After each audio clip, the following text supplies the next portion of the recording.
Et si je vous disais que la meilleure façon de multiplier vos arbustes à petits fruits nécessite d'être incroyablement paresseux? Bienvenue à tous. Aujourd'hui, nous allons parler d'un sujet qui va vous faire économiser beaucoup d'argent. Comment multiplier vos plants de groseilliers et de cassissiers de la façon la plus simple au monde? Je vous promets qu'à la fin de cette vidéo, vous ne regarderez plus jamais votre buisson de fruits rouges de la même manière, et vous saurez comment transformer un seul plant en une véritable armée d'arbustes productifs. Mais avant de commencer, voici une petite vérité qui dérange.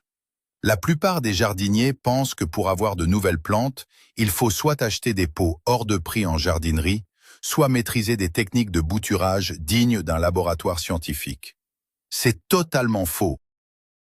La nature a prévu un système intégré pour cloner ces arbustes, et presque personne n'en parle.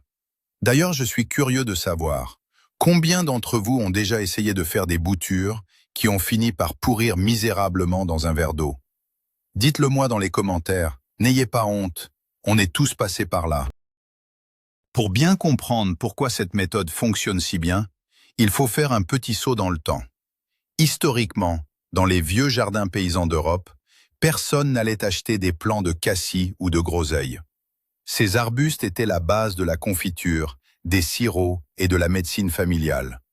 Nos grands-parents et arrière-grands-parents utilisaient une technique vieille comme le monde, observée directement dans les sous-bois, le marcottage.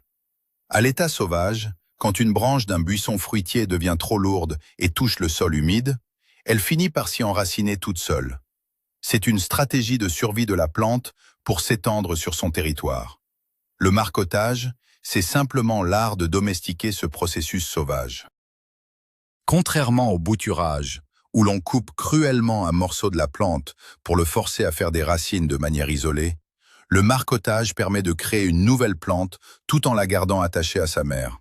C'est doux, c'est naturel, et surtout c'est d'une efficacité redoutable. Alors entrons dans le vif du sujet et regardons de plus près ce qu'est exactement le marcottage par couchage. Imaginez que vous voulez créer un clone parfait de votre buisson de cassis préféré. La méthode classique serait de couper un bout de branche. Mais ici, l'idée de génie, c'est de ne surtout rien couper au départ. Nous allons prendre une belle branche souple de votre arbuste, la courber doucement vers le sol, l'enterrer sur une petite portion et laisser le bout de la branche ressortir à l'air libre. Pourquoi est-ce si brillant? Tout simplement parce que la branche enterrée continue de recevoir de l'eau, de la sève et des nutriments directement de la plante mère. C'est comme si notre futur petit arbuste restait sous perfusion vitale le temps qu'il se fabrique son propre système digestif, c'est-à-dire ses propres racines. Il n'y a aucun choc thermique, aucune déshydratation brutale. Vous prenez la branche, vous la pliez, vous mettez de la terre dessus, et la plante fait absolument tout le reste du travail pendant que vous vous reposez. C'est le principe de la ligne de vie ininterrompue qui garantit un taux de réussite proche des 100%. Mais attendez, pourquoi ne pas simplement faire des boutures traditionnelles, me demanderez-vous? Il est temps de briser un mythe très tenace dans le monde du jardinage. On entend partout que bouturer un groseillier est un jeu d'enfant. C'est vrai, ça marche parfois. Mais le bouturage exige un timing parfait, une humidité de l'air contrôlée pour éviter le dessèchement des feuilles et une vigilance constante pour éviter la pourriture. Une bouture, c'est un rameau orphelin qui lutte pour sa survie. À l'inverse, avec le marcottage, vous ne pouvez quasiment pas vous tromper. Si vous oubliez d'arroser votre marcotte pendant 2 semaines au cœur de l'été, devinez quoi? La plante mère s'en chargera pour elle en pompant l'eau en profondeur grâce à son système racinaire adulte. Le jeune plant ne risque ni la soif, ni la faim. C'est une méthode à l'épreuve des étourdis, des débutants et des personnes qui n'ont absolument pas la fameuse main verte. C'est la garantie absolue d'obtenir un arbuste vigoureux qui reprendra parfaitement une fois séparé, car il aura grandi dans les conditions exactes de votre propre jardin. Passons maintenant au calendrier. Quand devez-vous vous lancer dans cette aventure? Le grand avantage du marcottage, c'est sa flexibilité. Cependant, il y a 2 moments magiques dans l'année pour le faire. Le premier, c'est au tout début du printemps, juste avant que les bourgeons n'éclatent et ne se transforment en feuilles. La sève commence à monter, la plante est pleine d'énergie vitale et le sol se réchauffe doucement. Le deuxième moment idéal, c'est en automne, à la chute des feuilles. La terre est encore chaude des mois d'été et humide grâce aux pluies automnales. C'est la période où l'arbuste concentre son énergie vers ses racines pour préparer l'hiver. Si vous marcotez au printemps, vous pourrez généralement sevrer votre nouvelle plante à l'automne de la même année. Si vous le faites en automne, il faudra attendre l'automne de l'année suivante pour avoir un système racinaire optimal. Personnellement, j'adore le faire au tout début du printemps. C'est un moment où l'on a très envie de retourner au jardin et c'est une opération rapide qui annonce merveilleusement bien le réveil de la nature. Le secret de la réussite réside d'abord dans le casting. Vous devez choisir la bonne plante mère. Ne prenez pas le premier buisson rachitique qui vous tombe sous la main. Le marcotage est un acte de clonage parfait. Le bébé aura très exactement le même patrimoine génétique que sa mère. Donc, si vous marcotez un groseillier qui donne de tout petits fruits acides et qui est tout le temps malade, vous obtiendrez un nouvel arbuste qui donnera de petits fruits acides et qui sera malade. C'est la loi de la nature. Repérez dans votre verger le cassissier ou le groseillier qui est le plus vigoureux, celui qui produit les plus grosses grappes, dont les fruits sont les plus sucrés et dont le feuillage reste vert et sain sans aucun traitement. C'est lui la star de votre jardin. C'est cet individu d'exception que vous voulez multiplier pour envahir votre espace de culture. Prenez le temps de l'observer pendant la saison des récoltes de l'année précédente et mettez-lui un petit ruban de couleur pour vous souvenir que c'est le grand gagnant que vous allez cloner au printemps suivant. Une fois la plante mère sélectionnée, il faut choisir la candidate parfaite pour le marcotage, la branche. Toutes les branches ne sont pas égales face à cette technique. Si vous prenez une vieille branche épaisse, dure comme du bois sec et couverte d'écorce grise, elle va se casser quand vous essaierez de la plier. Et même si elle ne casse pas, elle aura énormément de mal à produire des racines. Ce qu'il vous faut, c'est la jeunesse et la flexibilité. Cherchez un rameau vigoureux qui a poussé l'année précédente. Vous le reconnaîtrez facilement. Son écorce est souvent plus claire, parfois un peu rougeâtre ou vert clair, et il est situé en périphérie de l'arbuste, près du sol. Ce rameau jeune est bourré d'hormones de croissance naturelle. Testez doucement sa souplesse avec vos mains.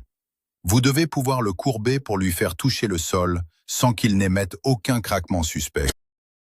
La longueur idéale de cette branche doit être suffisante pour pouvoir toucher le sol confortablement et avoir encore au moins 20 à 30 cm qui dépassent vers le haut. C'est cette extrémité libre qui formera le sommet de votre futur arbuste. Avant de plaquer violemment notre branche au sol, il faut préparer le lit douillet qui va l'accueillir. La terre sous vos arbustes fruitiers est souvent tassée par vos allers-retours lors des récoltes et peut être envahie par quelques mauvaises herbes. Les jeunes racines qui vont naître sont très fragiles au début. Elles ont besoin d'un terrain meuble pour se frayer un chemin. À l'endroit exact où la branche va toucher le sol, dégagez la zone. Retirez les herbes, les cailloux gênants et les feuilles mortes. Ensuite, utilisez une petite griffe de jardinier ou une binette pour ameublir la terre sur environ 20 cm de diamètre et 10 cm de profondeur. L'idée est de créer une structure fine et aérée. Si votre terre est très lourde, compacte ou très argileuse, n'hésitez pas à incorporer une poignée de sable de rivière et un bon terreau de plantation ou du compost très mûr. Ce mélange léger agira comme une éponge pour retenir la bonne dose d'humidité tout en laissant l'air circuler, ce qui est le cocktail parfait pour stimuler la création d'un système racinaire dense et puissant. Maintenant que la surface est prête, nous allons creuser la petite tranchée d'accueil. Ce n'est pas une fosse commune, ne vous inquiétez pas, juste un petit sillon. Avec une truelle ou simplement avec vos mains si la terre est bien meuble, formez une rigole d'environ 5 à 10 cm de profondeur, en arc de cercle ou dans le prolongement naturel de la branche que vous avez choisi. Pourquoi cette profondeur? Si vous n'enterrez pas assez la branche, elle risque de se dessécher avec les rayons du soleil en été. Si vous l'enterrez trop profondément, elle risque de manquer de chaleur et d'oxygène, et pourrait pourrir au lieu de s'enraciner. La juste mesure de 10 cm permet de garder la future zone racinaire bien au frais, à l'abri des variations brutales de température. Imaginez que vous préparez un berceau pour le rameau. Le fond de cette tranchée doit être plat pour que la branche y repose sur une belle longueur. Plus la surface de contact entre la branche enfouie et la terre est grande, plus vous obtiendrez de racines, et donc une future plante vigoureuse. Nous arrivons ici à une astuce de professionnel, une étape facultative, mais qui fait une différence monumentale, la blessure intentionnelle. Oui, vous m'avez bien entendu, nous allons légèrement blesser la branche juste avant de l'enterrer, mais attention, avec délicatesse. Prenez un greffoir, un couteau de poche bien aiguisé ou un cutter propre. Sur la partie de la branche qui sera en contact direct avec le fond de votre tranchée, là où elle fera le coude, faites une légère incision sur l'écorce. Vous pouvez faire une simple fente longitudinale d'1 ou 2 cm ou gratter délicatement la première couche d'écorce en dessous. Que se passe-t-il quand on fait cela? C'est une réaction de survie. La plante perçoit cette égratignure et envoie massivement de la sève cicatrisante et des hormones racinaires vers cette zone précise pour réparer les dégâts. Et comme cette zone blessée va se retrouver dans l'obscurité et l'humidité de la terre, au lieu de faire de l'écorce pour cicatriser, elle va se mettre à expulser des racines de manière explosive. C'est un petit coup de pouce qui accélère considérablement le processus. Il est temps de passer à l'action physique de maintenir la branche en place. Le bois, même jeune et souple, possède une mémoire de forme et une élasticité élastique. Dès que vous allez lâcher la branche, elle va vouloir remonter vers le ciel comme un ressort. Il faut donc la contraindre fermement au fond de la tranchée. Pour cela, vous allez créer de petits cavaliers. Vous pouvez utiliser du gros fil de fer rigide, coupé et plié en forme de U majuscule, ou bien des sardines de tente de camping, ou même de petits crochets en bois en forme de Y majuscule que vous aurez taillé vous-même dans des brindilles. Pliez la branche, couchez-la au fond du sillon et plantez fermement vos crochets dans la terre par-dessus la branche pour la plaquer au sol. Mettez-en un juste avant le coude et un autre juste après pour être sûr que la partie centrale reste bien immobile. L'extrémité de la branche, elle, doit ressortir de la tranchée et pointer vers le ciel. C'est très important de bien fixer l'ensemble, car si le vent ou un animal fait bouger la branche dans les semaines qui suivent, cela brisera les toutes jeunes racines microscopiques. L'étape suivante consiste à reboucher notre tranchée pour plonger notre montage dans l'obscurité nourricière. Recouvrez la partie fixée au sol avec la terre que vous aviez extraite, ou encore mieux, avec votre mélange de terreau et de compost léger. Tassez fermement avec vos mains pour qu'il n'y ait pas de poche d'air autour de la tige. La terre doit bien envelopper intimement l'écorce, surtout au niveau de la petite entaille si vous en avez fait une. Laissez bien sûr l'extrémité feuillue de la branche sortir à l'air libre. Pour aider cette extrémité à pousser bien droite et former un beau buisson vertical, vous pouvez lui attacher un petit tuteur en bambou. Piquez le tuteur dans la terre juste à côté de l'extrémité de la branche et attachez-la avec un lien souple. Ainsi, pendant que la partie enfouie fabrique des racines horizontales, la partie aérienne prendra une belle forme dressée vers le soleil, anticipant déjà sa future vie d'arbuste indépendant. C'est le moment de vérifier que tout est bien en place et que rien ne bouge. Maintenant, parlons du secret numéro 1 pour que la magie opère sous terre. L'humidité constante. Sans humidité, il n'y a pas de racines. Une fois que vous avez tassé la terre, il faut impérativement faire un arrosage copieux, en pluie fine pour ne pas raviner le sol que vous venez de mettre en place. Cet arrosage permet à la terre de coller parfaitement à l'écorce de la branche enfouie.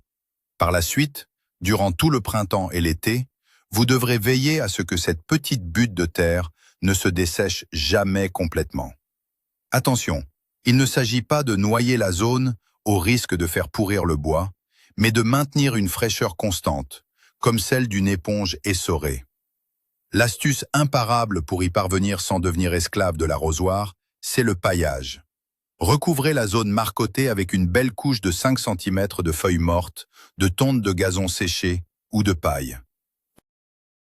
Ce manteau protecteur empêchera le soleil d'évaporer l'eau du sol et gardera la terre meuble et fraîche, créant l'environnement 5 étoiles dont les nouvelles racines rêvent pour se développer rapidement.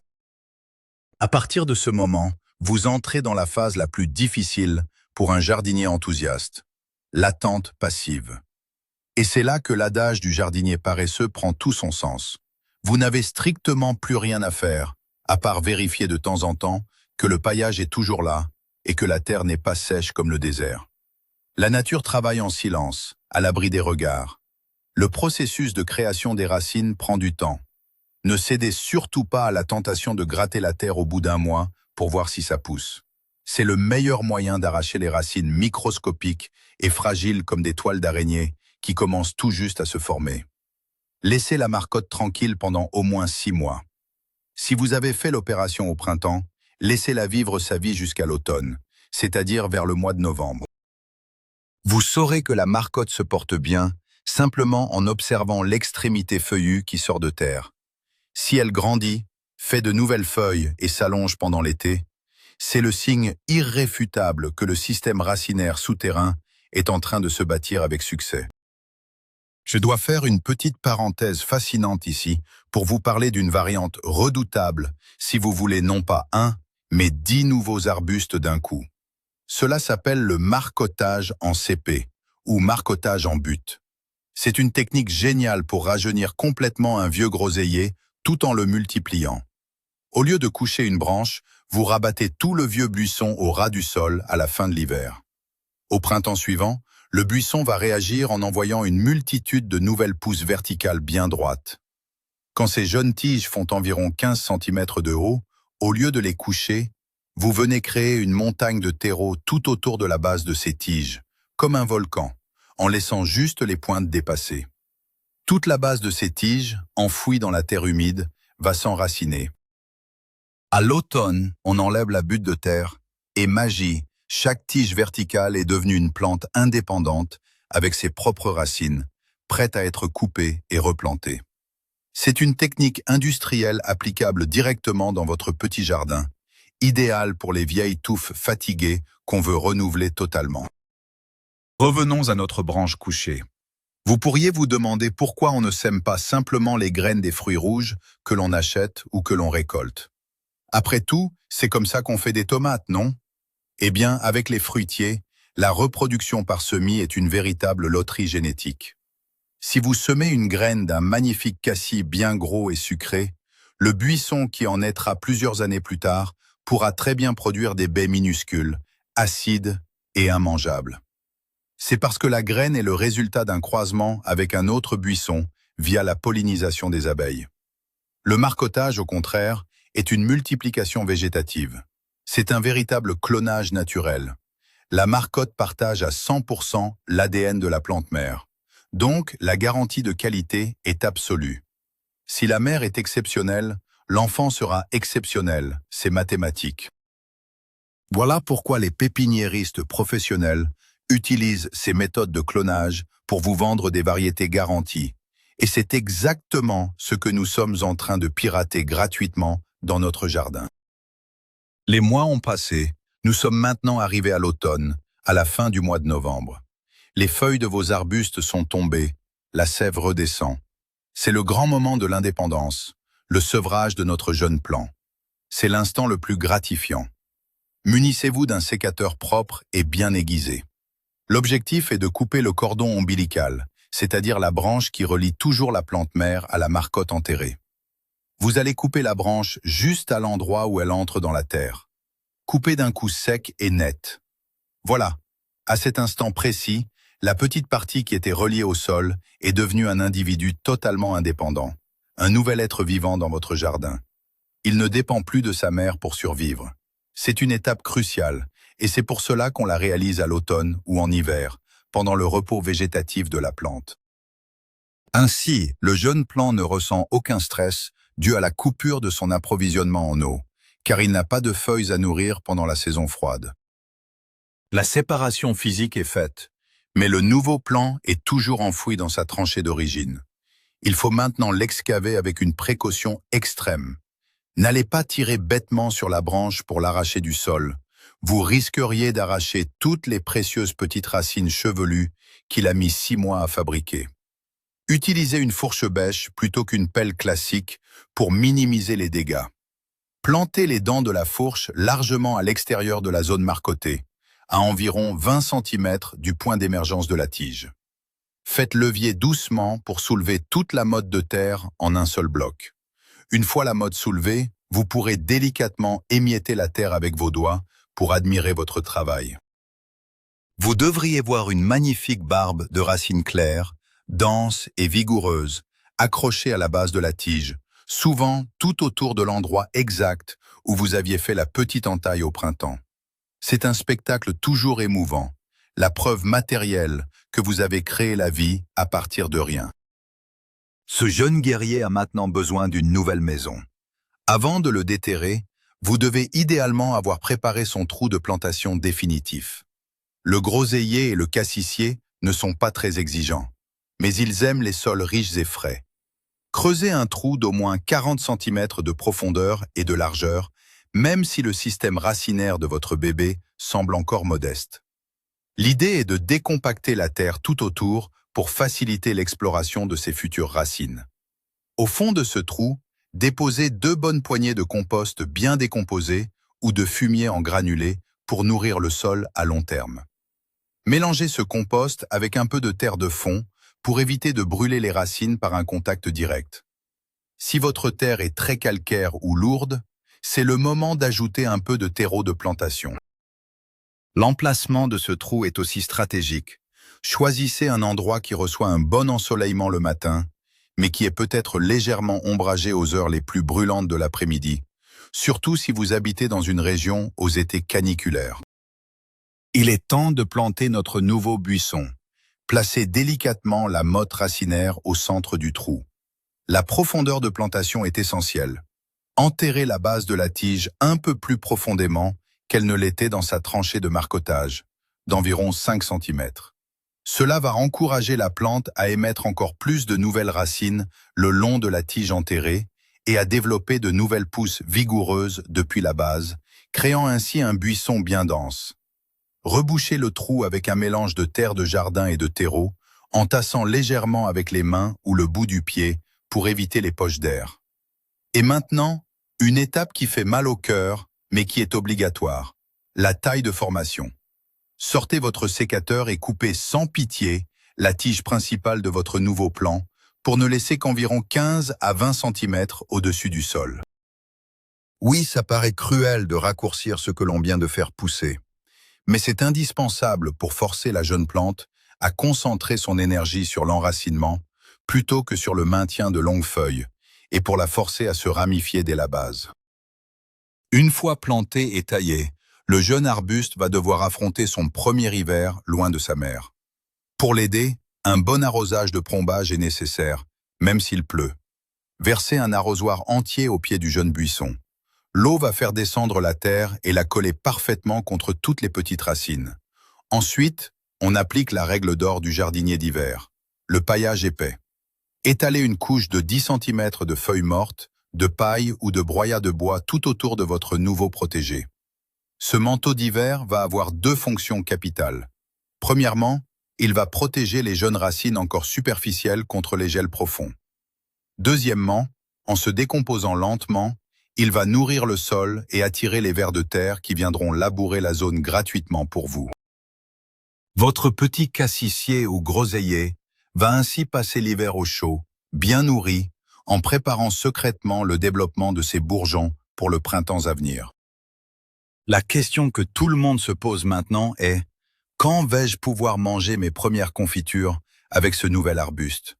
Le marcottage offre un gain de temps considérable par rapport au semis et souvent par rapport au bouturage. Dès le premier printemps suivant la plantation, votre petit buisson va émettre de nouvelles branches très vigoureuses depuis sa base. Il ne produira probablement pas de fruits la première année, ou alors juste quelques baies isolées pour vous faire goûter.